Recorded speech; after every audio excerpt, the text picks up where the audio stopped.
Welcome to CISO's Insiders Podcast, powered by GRC Consulting.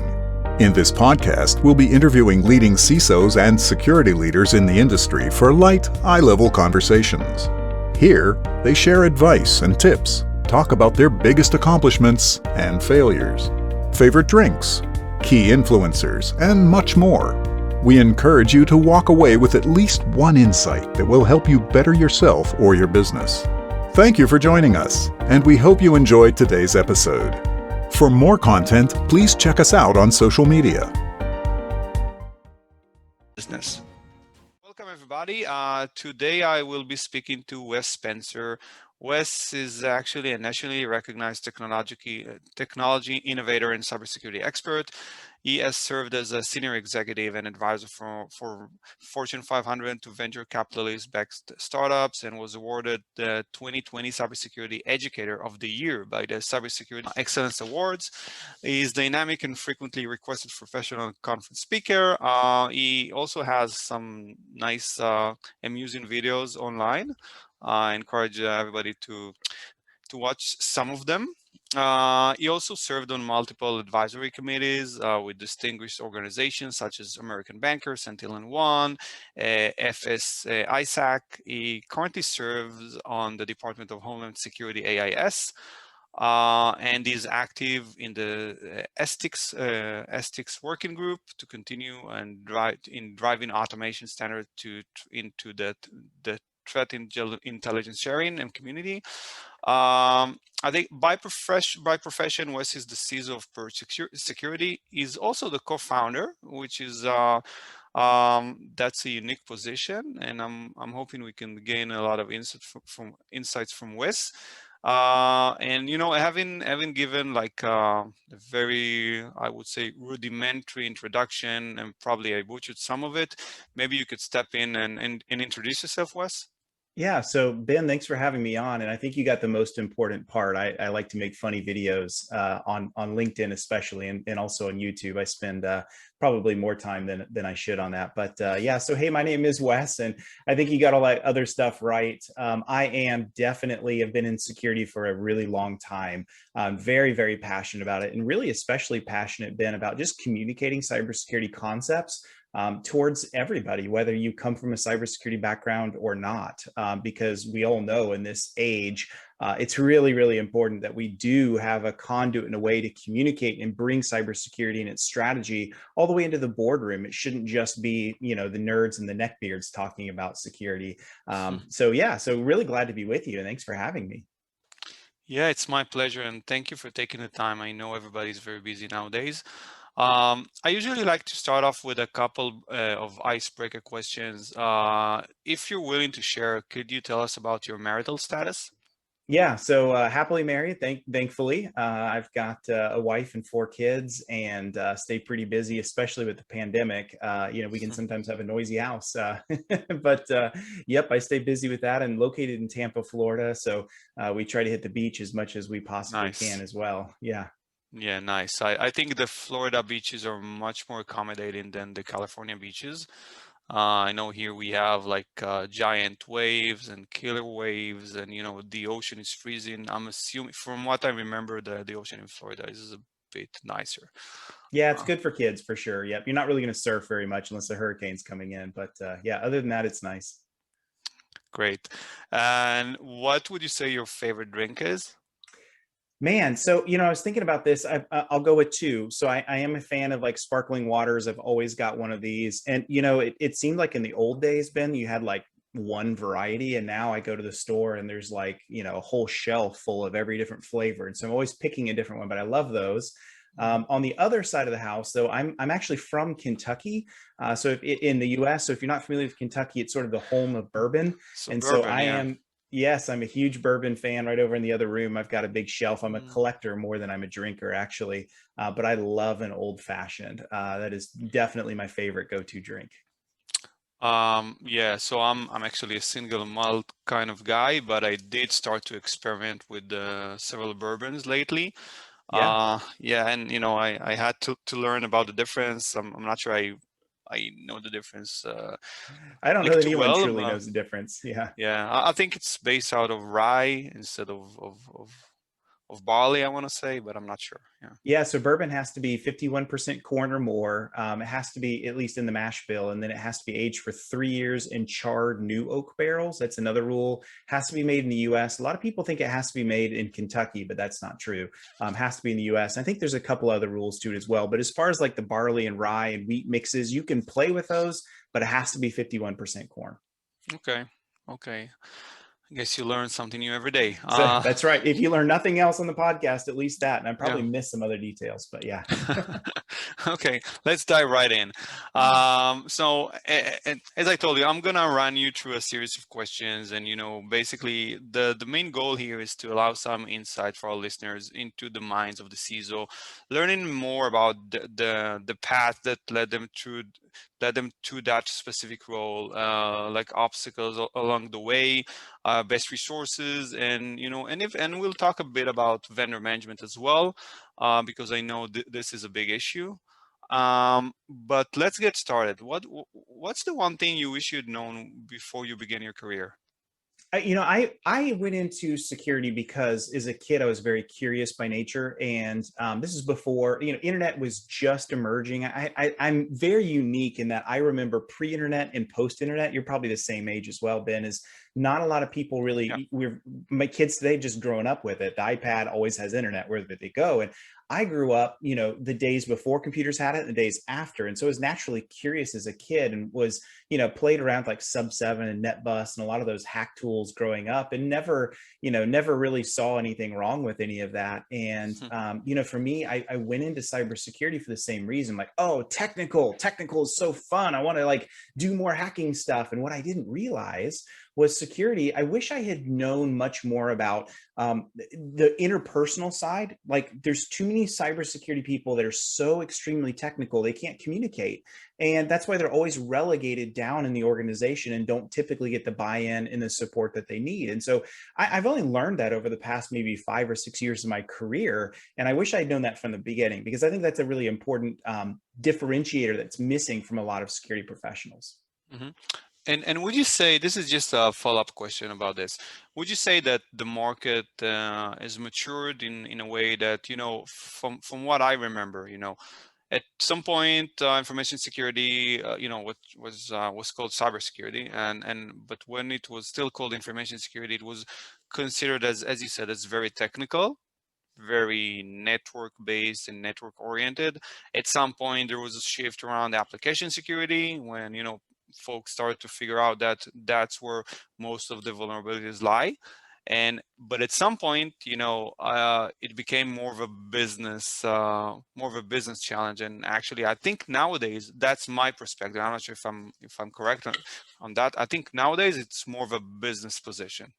It really is. It's become something that is absolutely a business strategy at the very top, right? I remember when I first got to my bank, when I first took a bank job in security, and initially before I came on board, the large part of cybersecurity was relegated under physical security, because the bank still kind of saw it as an offshoot and sort of saw it as, the actual paper security and the paper processes that we have and the anti-fraud processes in cybersecurity is an offshoot. Well, fast forward to today, one of the major risk drivers for any organization, especially private organizations, is ransomware. And ransomware is totally digital in its nature, right? And you're talking millions of dollars in damages in today's day. And so it's not just ransomware, but I think you're exactly right. Cybersecurity has become its own thing. And there is still argument of like, do I call it information security or cybersecurity? And I'm a fan of cybersecurity because it does differentiate the fact that it is separate and different and commands its own requirements and its own addressable solutions, and needs to be a conduit all the way up to the board itself on,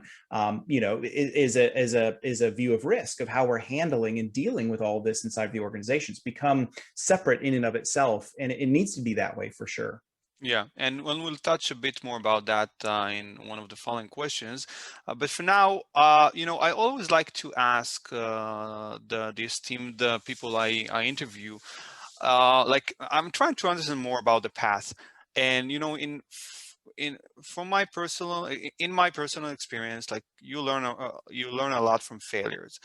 Could you name or maybe talk a bit about your biggest failure and what did you learn from it? Yeah, so I like the question. I struggle with these questions, like what's your greatest accomplishment or greatest failure or whatever. I really struggle with those. Sometimes I feel like it's, the moment of the day. But a couple things stand out to me. One is just like career pathway and career decisions. I will say, so I initially took a job for a very small company right out of college. And honestly, I wish I had flipped that. And I wish I had gone directly to like one of the biggest orgs I could find, because I found it's easier to start somewhere really large and then go downward versus starting at a small org and then learning how bigger orgs work. I don't know if that makes sense or not, but that's one thing that I think if I had gone back, I probably could have built better experience and quicker and had more opportunities for like, movement upwards in terms of like promotions and things like that. I really, really wish that I had done that. It's just something to throw out there for those that are like getting close to graduation or thinking about moving into cybersecurity and have multiple job offers on where to go. I'm not saying stay at a big org necessarily, but starting at big orgs can be very, very valuable. You just get so much more experience that I think sometimes you'd miss at a smaller org. So that's kind of a weakness or maybe a failure I wish I'd thought through. And the other thing that I would say is I wish I'd been more of a risk taker. This is something I think the past 5 years of my life, I've really learned a lot about, and just personal investing strategies and just who I am in my nature. But I think sometimes cybersecurity by nature, we're averting risk and we're managing risk for our organization that bleeds into our own personality of being not so willing to take a risk. And what I mean by that is not doing foolish things, but doing things that are outside of your comfort zone. For example, I started a YouTube channel, started getting very, very active on LinkedIn and just putting my voice out there. And I didn't even know what my voice exactly was, but I wanted to communicate security in a fun, approachable way. And I never would have done that 5 years ago. So just learning how to take risks and do something different that you've never done before. I wish I had done that sooner. That's something that I always look back and be like, man, I wonder what my career would have been like had I done that in the earliest of days. Yeah, and I agree. It's all about risk management, right? But touching back on the first part of the answer, so would you say that starting off your career potentially in a corporate environment would equip you with like better skills such as I don't know, being able to be what's called corporate savvy, or learning more about big systems and big organizations? And if I heard correctly, you're saying it might have been easier to learn and then scale down into, let's say, a startup environment. Is that correct? And did I Yeah, understand? personally, I think so. I really do. Like, and again, hear me, there's nothing wrong with starting or even staying at smaller orgs. I mean, they're typically more nimble. The argument can be made of like, well, at a smaller, I get to do little bits of everything, which is really true. But what you miss, at least starting out, if I had to pick one starting out, I'd still go to a big org, because what you miss is learning how things are done at scale and learning how all of these different divisions, even inside of cybersecurity, let alone IT, all kind of mission mash together and work together as a larger comprehensive whole of things. It's just as an example, I remember, coming out of college, we had one firewall. So never really had experience of like, how do I manage a fleet of firewalls across geo-disparate locations? Mhm. Never had that experience, my first few jobs out of college. I wish I did. So just examples like that I think big orgs are really nice. Now I get you can be buried in, meetings and you feel like there's red tape and bureaucracy everywhere at bigger orgs. I understand that. But just at least a few years at a big org to get that experience is really, really good in my opinion. Okay, thank you for the clarification. And I know you said you don't really like those questions about biggest failure or biggest accomplishment. Could you name one of your, one of the accomplishments? I'm Yeah. sorry. Yeah. So again, flavor of the day sometimes for me, but maybe a few things just professionally speaking. So one was being elected to, you mentioned the FSISAC. That's like a nonprofit cyber threat sharing group. And these are international, by the way. They kind of started in the US, but they've really become very international in their approach. And think of those as just nonprofit cyber threat sharing groups that are made up of members in an industry. So FSISAC is like the Financial Services Information Sharing and Analysis Center. So banks all over the world sharing cyber threats with each other. You know, this idea of birds of a feather flock together, and the threats that one bank sees are probably similar to the threats other banks see. And I would say one of my accomplishments there that just was very, very humbled by was the opportunity. I got elected as the member chair for all banks and credit unions, 20 billion in assets and down. It was like a big subdivision of about 4,000 banks.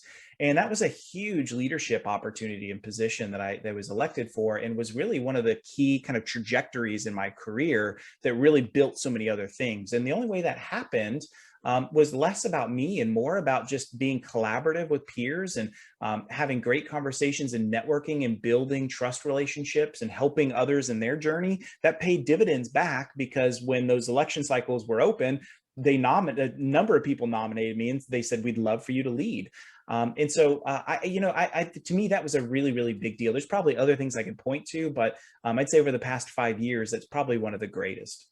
Yeah, and I feel that a lot of a lot of professionals do not necessarily understand the value of being a part of a strong community and a strong network, because as you said, I mean, this wouldn't have happened if you didn't have those connections in place and this network, and you were not willing to help along the way. And as you said, at one point it does pay dividends.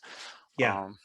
Yeah, you're right. Because, Ben, we're all in this together. I say this all the time. I feel like I'm a broken record, but, in cybersecurity, I remember learning this at my bank. Banks may compete in rates and products and services and, all that kind of stuff. But at the end of the day, we're on the security side of the house. We're all in this together. We face a common enemy that wants to go after all of us, and we do stick and work together. It's very much like in nature. You watch a nature documentary and you see a herd of, whatever animal it is, antelope, buffalo, whatever, and they move together in packs and groups because they're stronger together as a whole. And when a predator can separate one of them, especially ones that are laggards, like older, younger, those are the ones they isolate and attack.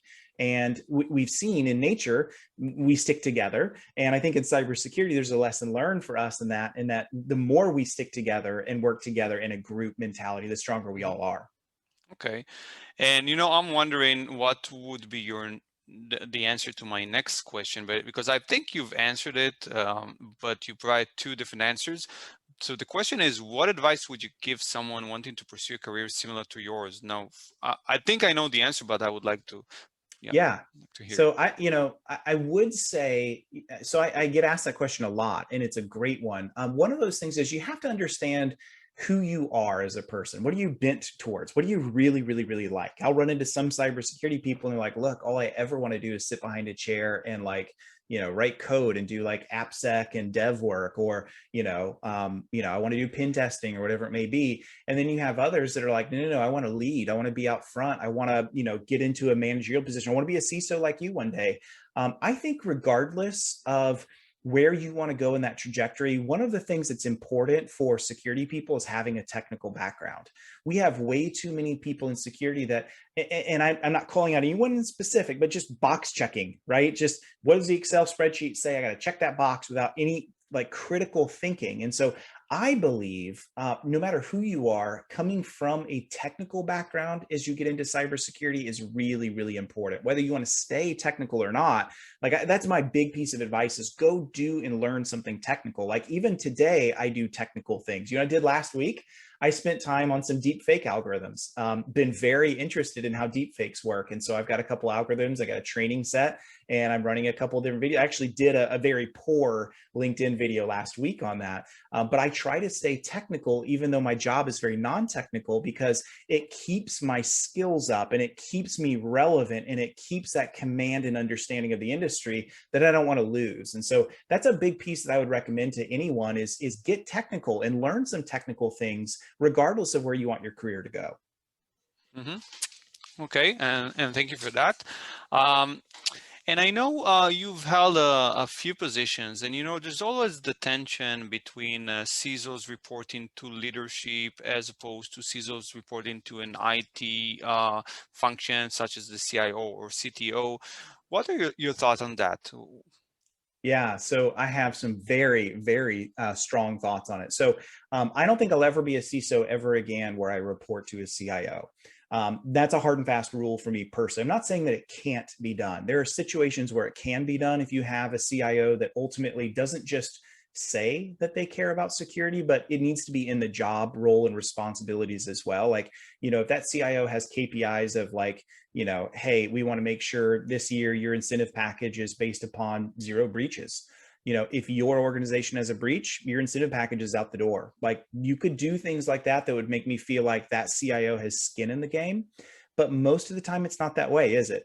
Security under a CIO typically means that it is an offshoot and it is a branch of, and it is to be managed by the IT org. And the IT org is primarily concerned with uptime. It's primarily concerned with resiliency of services and keeping things alive. And security is only there when it's able to be done. Now, conversely, though, you don't want cybersecurity to be something that drives the org so much that we are so secure that we're not usable and we can't get anything done. You don't want the flip side either. And so, I think, Ben, like the way I like to analogize it is cybersecurity should be guardrails on the highway, not roadblocks. Right. Mm-hmm. What we don't want it to do is so strict in what we're doing that we simply can't guide the org. What we should have is, okay, so the org wants to do A, B, C, X, Y, Z, or the IT org wants to invest in these things. Great. How can security come along and guide that discussion and do it the best way possible? Not stop it, not roadblock it, but guide it.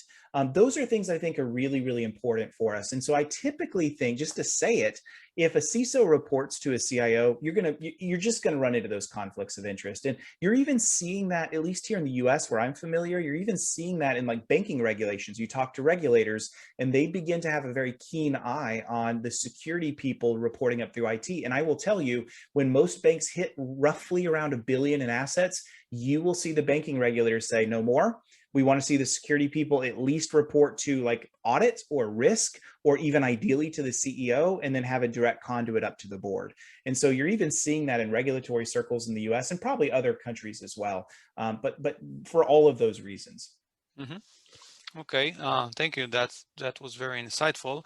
And being in cybersecurity for so many years now, I'm assuming you're, as most of us are, I'm assuming that you're a self-learner and that you use all kinds of resources. Could you name a few resources that have helped you along the way? Yeah. So, I would say I'm a self-learner, and I would actually say even more than that, I'm a peer learner. The majority of what I've learned, you'll hear me like, if you could rewind the tape in my career, there's probably been many, many, many really important conversations I've had along the way. And I end up parroting what other wiser people say. Like, I truly believe you're not going to hear a lot of things out of me that are so you've never heard before. You won't hear that. I tend to be, when I hear things from my peers that are smarter than me, more experienced than me, have gone through situations that I've not gone through. I love having those conversations with others and then just learning from them. And so I typically am just a parrot of what others have told me that I've practiced and tried and true, in my own life. And so I would say, it's less, for me, it's less about books. I'm not the kind of guy that's going to go read how to be a CISO kind of book. I'd rather sit under other people and learn from them and see what they've done. And so, I can think of many, many people through my career, several people at the bank, one lady named Sally, who was our chief operations officer, just watching how she led, watching how she had command, and she didn't use her authority in ways that are like, barking and commanding orders. She just led by really, really solid work in what she did. And no one wanted to fail her. Not because she would yell at you, but because we wanted to make sure that we held up, the standard that she set. So things like that have been really pivotal. And then just peers, like peer groups that I've been in, especially FSISAC that I mentioned before, just learning from my actual peers. What are you doing? What's working for you? What have you failed in lately? What are the, don't do this because here's what happened to me when I did it. Those are the things to me are just so, so valuable. And so I do think getting into peer groups, especially inside your industry, are a solid way to really continue to grow and hone your skills. Yeah, for sure. And we've spoken a bit about the tension between CISOs and the IT, and we've spoken about the maturity of CISOs nowadays. Is there any one common myth about the profession that you wanted to debunk? Let's see here. Man, sometimes I wonder how many of them are actually true. I think in terms of like security as a whole versus maybe CISOs, if we split those two out, right? So, I think one of the myths in security is that these security nerds have it all together, and that security guys and gals truly understand what's going on in the org and the industry. I think if you were to be really honest with them and you were to like put the truth serum in them, they would probably tell you they worry more than anybody else in the org. When they see these breaches happen, they think same thing could have happened to me. Like, if like literally because I just was either lucky in not being targeted or something went my way, that's the only reason my org is not in the news, whereas a fellow brother or sister in the industry is. Like, that's a truth. I think sometimes we do try to give off that persona that we have it all together and we know what we're doing. But let me tell you, I have worked with at least 50 organizations that have gone through a breach and they're in incident response mode. And the thing that I hear most often from them is, I had no idea this could happen to me. I had no idea what was happening to me. I was blind to it. So I think there's that. Like, we tend to want to act like we have it all together, but in reality, we don't. And we face an insidious bad guy or bad gal, whoever they may be, that truly knows what they're doing. And in many cases, they have the attacker's advantage and they have the leverage.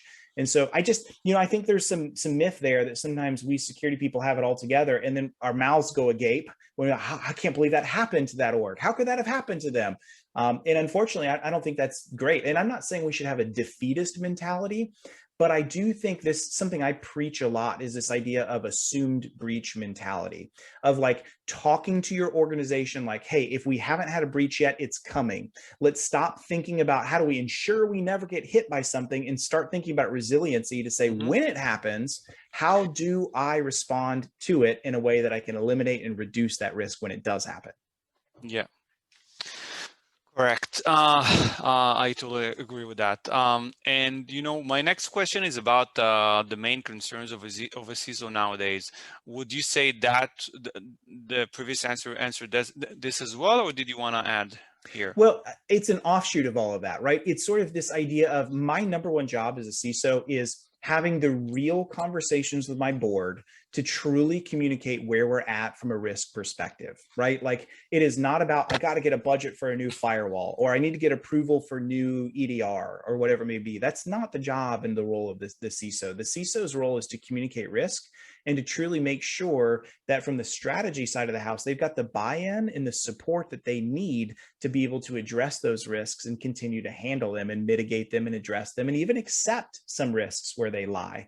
I remember often in front of my board at the bank, especially, having these communications with them of like, hey, look, here are all the things we've done this quarter around cybersecurity. Here's the gaps. Here's the assessments. Here's what we have as an outlook. Here's where the budgets are. But I just want to communicate to you, this is still a very high risk item for us, just cybersecurity as a whole. And I don't want you thinking that all the things that we've done this quarter are going to make sure a breach doesn't happen. It could still happen. And the reason I would do that is because I want them, when the inevitable breach does happen, I don't want them to point their finger at me and say, Wes, how could you have let this happen? I thought this wasn't supposed to happen.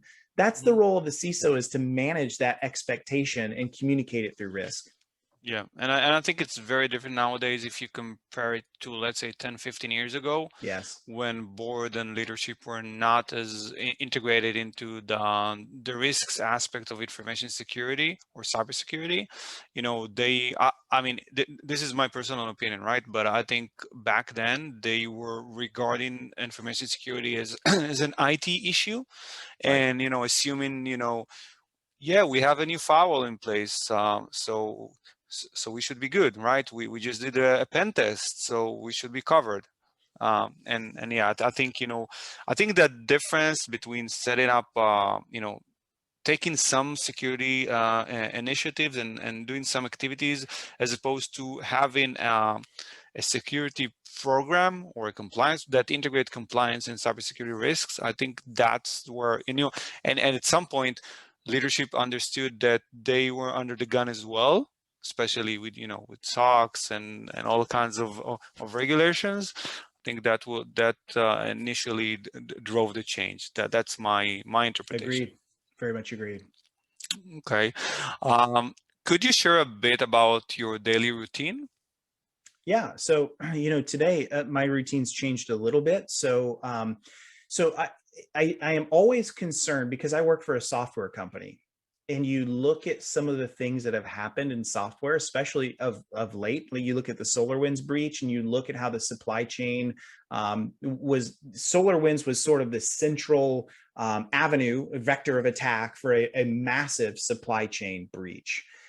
Wow, that's scary to me, right? As any software CISO should tell you, that's something that you should be very, very concerned about is how does it's not just about designing secure code, but even protecting our code repositories. And how do we make sure that we do that through the entire process? So I would say recently, that's a big part of where my job is focused on is what does secure code by design look like? What are the processes for all of that? How do we make sure we build and check out and review code and look for vulnerabilities in code, but also how do we protect those repositories and all of the engineering work that goes into a complex software system like ours, right? So those are things that are really, really important to me. But I also noticed for me, working for a vendor is also learning how to communicate cybersecurity to clients.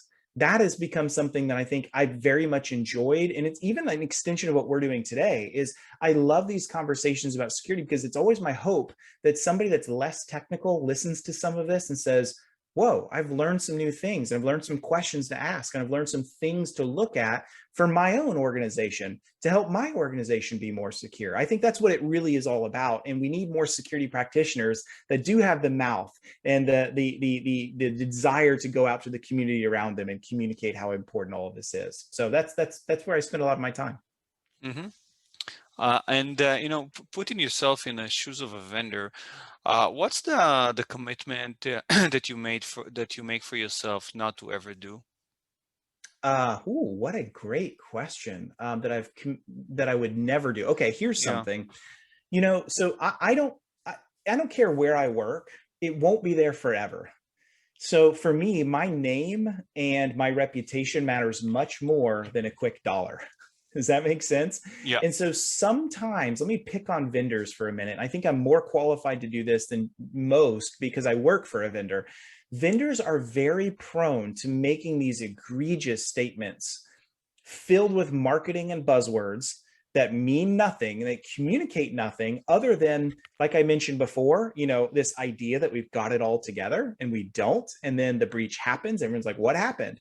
So I'll give you examples of this. When you see vendors say things like, we have the latest AI that stops 0-day threats before they occur. You just loaded that with like 3 or 4 buzzwords that in its essence doesn't really mean anything. And doesn't communicate anything and causes market confusion. And to illustrate this even further, go to like RSA or Black Hat especially and walk through the vendor hall and look at all of my fellow vendors that have all of these statements that don't make a lot of sense. And you're like, well, how do I pick between that? And how do I demystify which one is doing from another? And so I just think that I really try to lead my org and say in making sure the messaging is crisp and clear of what we do, even if it loses a sale to somebody that goes after the latest, greatest snake oil AI threat, whatever it is, right? Because my reputation is at hand, and I will not always be at the org I'm at today, and it could get worse if I go elsewhere. So those are things that are really important to me. Mm-hmm. Okay, and talking a bit about vendors, could you name 1 or 2 most annoying sales pitches that you've encountered? Oh, goodness, yes. First of all, one of my annoying sales pitches is my dog barking in the background. You probably hear that.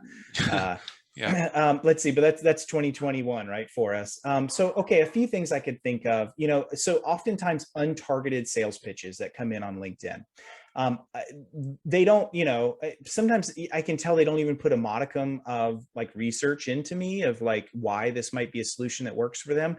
And I sort of understand it, again, coming from a vendor, I think I have some understanding that others may lack as CISOs.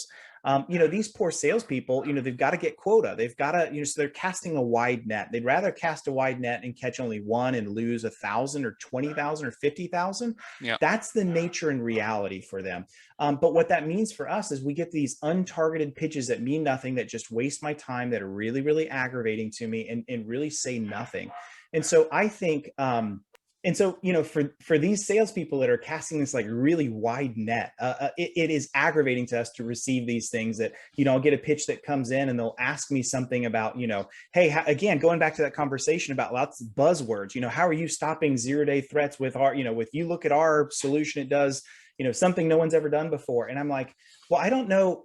Is this work on my users? Is this like a UEBA thing? Is this a SIM? Is this looking at network data? Like, you've told me nothing. And so unfortunately, you're asking me to spend 10 to 30 minutes with you just to do discovery around something I have zero clue about the architecture itself and like what it addresses. I'm not going to give you 30 minutes of my time when you come at me with a very generic buzzword laden pitch that I just have to spend 30 minutes just to even vet if it's a solution I need or not.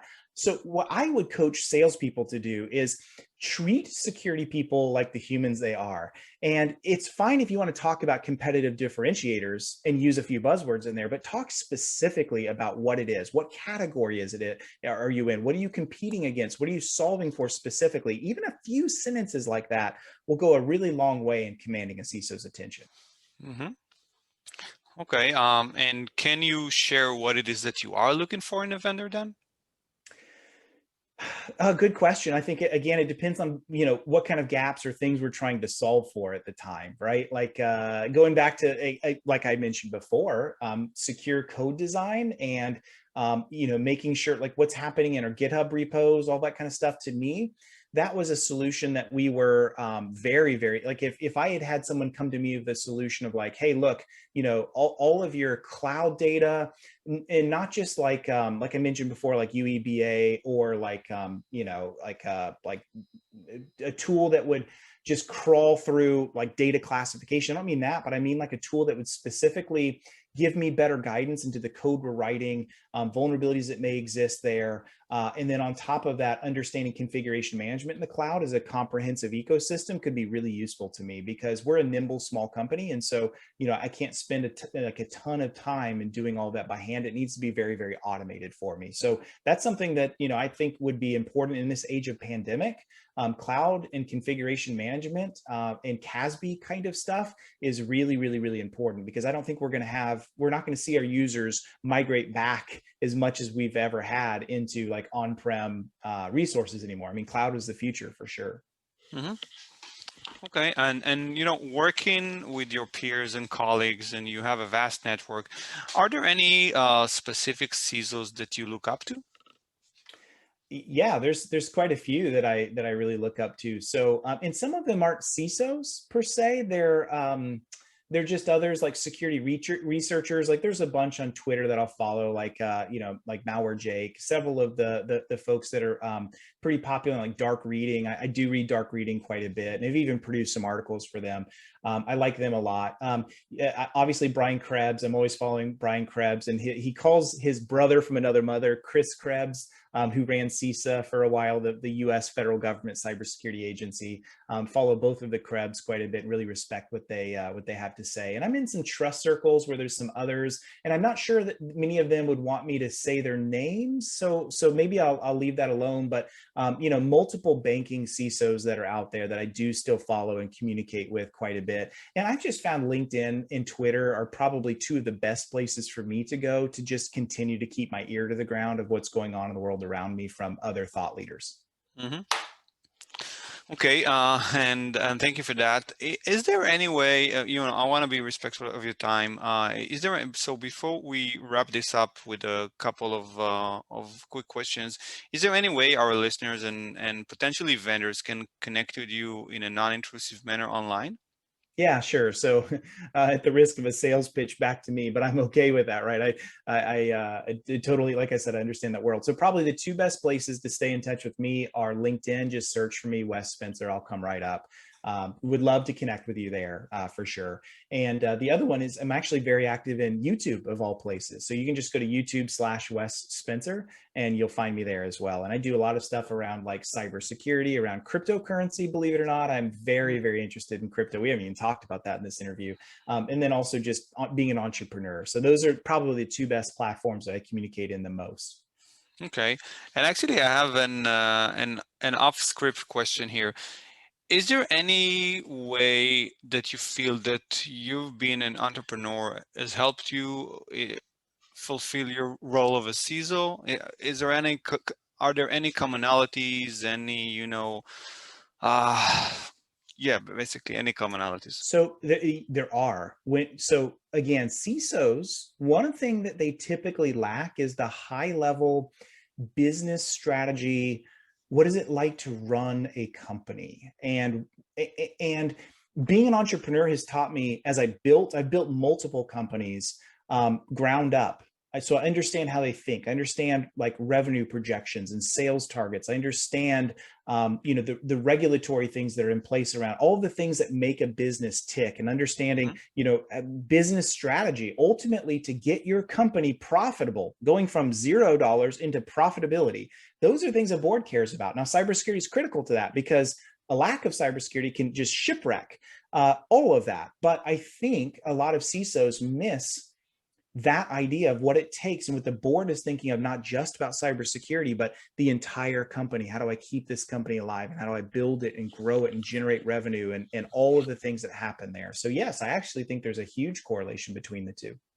Mm-hmm. And I think in my experience interviewing a few CISOs so far, I think if I look back, I think the CISOs that were previously founders and entrepreneurs are probably I don't want to say more successful, but they hold very prominent positions nowadays, I think.